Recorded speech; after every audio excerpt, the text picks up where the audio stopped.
entertainment journalist Ronse Esangbedo. Ronse Esangbedo. Ronse Esangbedo. Ronse Esangbedo. Ronse Esangbedo. Ronse Esangbedo. It shows them as relatable, and it shows them as willing to share more about themselves than ever before. We get to see their kids. The key difference is that it is 3 times the last deal. As far as Valley is concerned, it's worth $1 billion.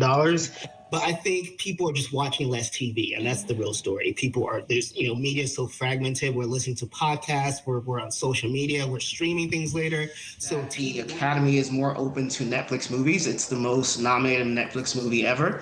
So it's kind of showing a change in the way we think about film and what deserves to be recognized. There's certain demographics on the right wing of American politics that have had a weird stake in Taylor Swift since the infamous 2009 moment with Kanye West.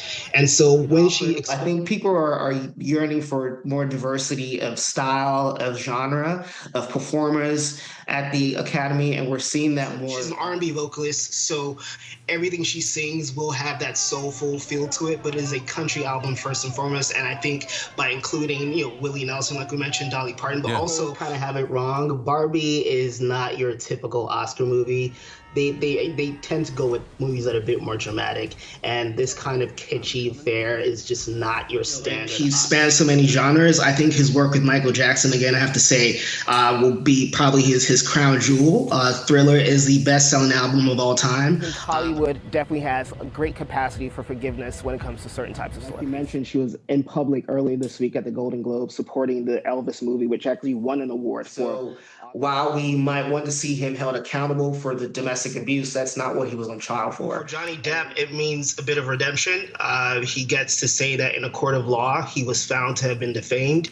And I don't think there's enough time in this segment to fully explain. I'll just say that that's a conspiracy theory that started in the nether regions of the internet.